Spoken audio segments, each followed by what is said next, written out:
June 26th, Canoe Day. Now, canoes had a varied history. Probably one of the earlier watercrafts.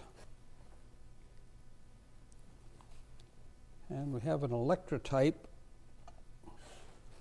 that were mass produced and sold to printers.